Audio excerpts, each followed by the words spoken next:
Hello, my name is Anthony and welcome back for a new episode on the VOLENCRAFT server. And today we're starting things straight away with a mighty gift that I've just had. This little netherite sword. That's actually the best one I could get, and I've got it from those vote crate keys. Because in fact, if you vote for the server, you can get some gift, and as I voted today, I may have another gift. So let's see, where is it? Here it is. Let's see what we get this time.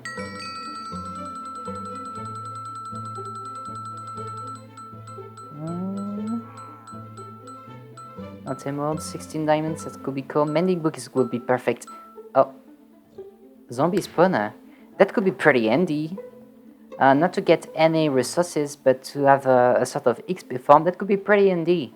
And here we are back at our base. It's so tiny, it's insane. We really need to work on that. And as you can see, Tip It Up has joined us. So it's time to remind you guys that all of you may join us. The IP to the server is in the description of the video, and you're very welcome. If you want to join our faction, you're all welcome. If you also want to make your own faction and make war on us, it's all up to you. You can do whatever you want. I will be pleased to play with you as long... Wow, there's so many diamonds here.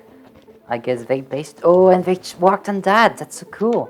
So this is our storage system, as you remember. And I told you we wanted to make a kind of veranda. Oh, it's so cool. We still need to work a little bit on the design, on the interior design. But my part is to work on that. There are the chests, and I need to make the system to protect them. So I think I'm gonna do this straight away. So let's eat the redstone time-lapse. Here we go.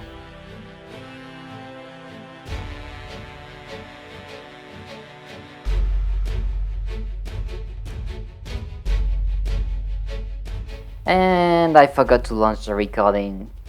So I've only got a little part, what you've seen in fact, from the whole system that I made here. But hopefully the system is now all working. As you can see, all the modules are done. So the most important part of that is that if someone manages to break into the base, he won't be able to loot all the chests at once. He will have to go from one module to another in order to access all the chests. And we'll be able to hear him, it makes a lot of noise, and to see him if he is invisible. The only thing I'm afraid of is if he managed to glitch into the system. I'm not sure it's possible, but let's imagine that he stands here, he throws an ender pearl or something like this. I don't know what will happen, so we'll have to check that out. And my next task now is not the most exciting one, but it is to store everything. We've got a lot of chests, it's already going into a chest monster, so I have to store everything in those 3 models. And I'm not sure we'll be able to store all of them, as one chest is going to have one kind of item, so I'm not sure how I'm going to do this right now, but we'll probably have to extend everything on this side. And finally it is done. I can't tell you how happy I am to have finally cleared all those chests. Every one of these chests was almost filled to the brim with stuff, with junk. We had still some wooden pickaxe into this chest. Yeah, we had a lot of junks, and finally everything is done there, so I can bring those chests down. So everything is now stored in all those modules, and just to tell you how it works, we've made a system with placing blocks at the side of chests so we know what is inside. So the diamond for all our minerals, here it's gonna be all the redstone components, here it's gonna be all the food, there the armors and swords, there the tools, miscellaneous things, and it goes on for everything. Here are all the other blocks, building blocks, row blocks, and also here some more blocks for the nether and mob traps. So after all, it turns out that we were able to store everything, all our goods, in those 3 models. So for the moment we don't need to expand the room, but as time goes on and as we raid some bases, we're going to have a lot of goods to store, and we're probably going to extend over to the tour. So now my new task is to take care of villagers. It's definitely gonna be a new age of development. It's gonna enable us to trade a lot of things, such as golden carrots, which is gonna be absolutely amazing. But for that, I'm gonna have to go fetch them. So I have to fetch 2 villagers, but before that, I want to be able to store them into the villager breeder. So right now I'm gonna build the villager breeder, and let's hit the build time lapse. Here we go.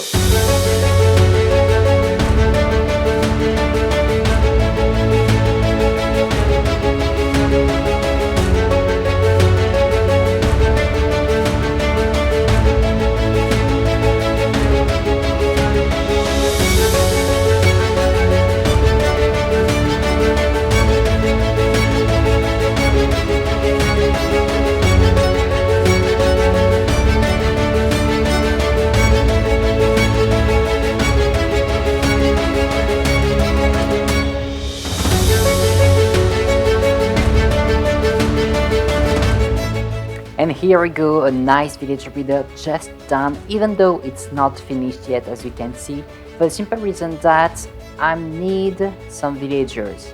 And we are living underwater, as you can see. There is no link with this mountain here and the surface. So I'm probably going to have to make a tube going straight down in the villager breeder from the surface, which means that there's no use right now to plant all the potatoes and having everything ready, as it's gonna be broken. So I'll wait to have finally my villagers. Now I can store them in a safe place, so I wait to add them to finish the villager breeder. So it is now time to go out on an adventure and find some villagers. Here we go.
And our first two villagers are now safe and sound. That's absolutely amazing.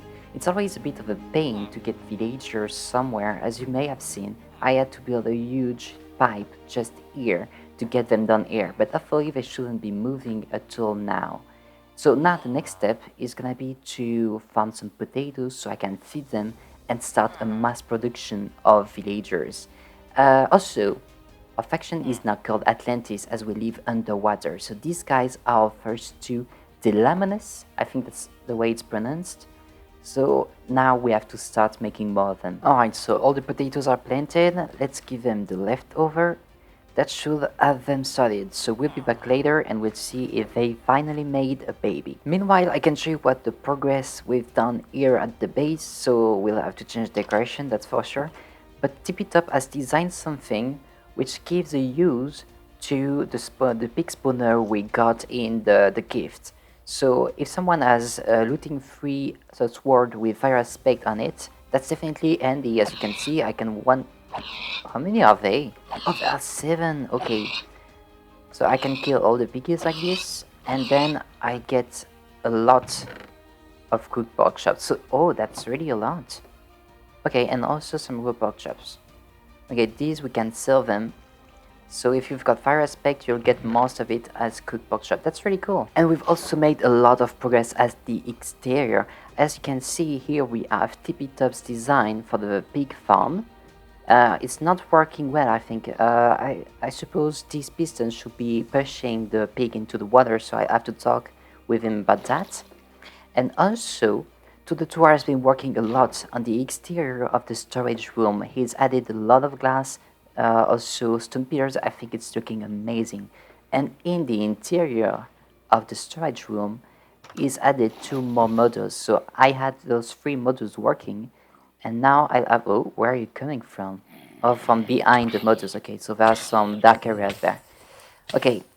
Oh, I don't like fire aspect. I really don't like it. So it's added 2 more modules, and I'll have to take care of them. But let's first see.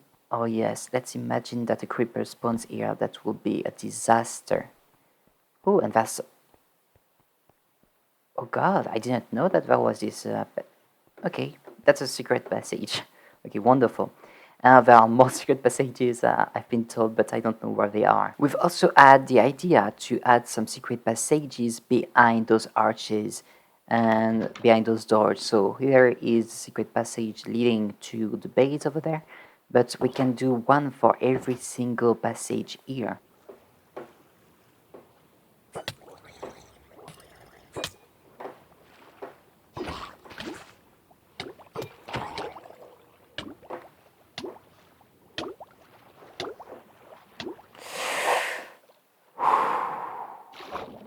So while I wait for them to make some babies, I can show you what I've been working on here. So this is just where the babies are going to come. Those 2 villagers are here. So the babies are going to end up in this little silo here. And I want them to be easily get out of the silo. So I've made this little contraption here, and basically I just have to press this button and it takes a villager and puts him away. That's a small contraption, but that's gonna be super useful, trust me on that. Okay guys, I've got a very bad news to tell you. The thing was that I was chilling here in my villager breeder while attending to a class. That don't do that, that's not cool. But the conclusion was that I was chilling and not paying attention, and all of a sudden I want to go outside and some people break in the villager breeder and literally break me. So the strange thing was that we did have a fight, and I did not manage to give them any damages. So I don't know exactly how PvP works on the server, but they did kill me, and they also killed the 2 villagers here. That's the most painful thing they could do. So yes, they killed me, they killed our 2 villagers, but I think that we did also a lot of damages, as we did have a fight over there too. So these are some things, some rooms in fact, so we could access to them. As you can see, if I go there, there will be a couple doors, and then another room, etc, etc. And eventually there is a room with a trap inside it. The trap was activated by a lever placed here. As you can see, the redstone is still there, and we managed to burn one of them in the lava. So he lost all his stuff, and god, I can tell you that he had a lot of stuff to lose. That wasn't really my case. I had some diamond armors, but they were not even enchanted, or at least with slow enchantments, so they did lose a lot of things. So as a whole, I think we can say that we won this fight. They lost some stuff that was far more valuable than ours, and we managed to trick them. That's really something hard to do in Minecraft, to trick someone that is standing right beside you, and we managed to trick them into a lava trap. So I'm really impressed by our performance there. But we definitely have to strike back, and quickly. For the sake of our villagers and the lives of our 2 villagers dead there, we'll have to strike shortly. And that should probably be in the next episode. So I see you guys right then.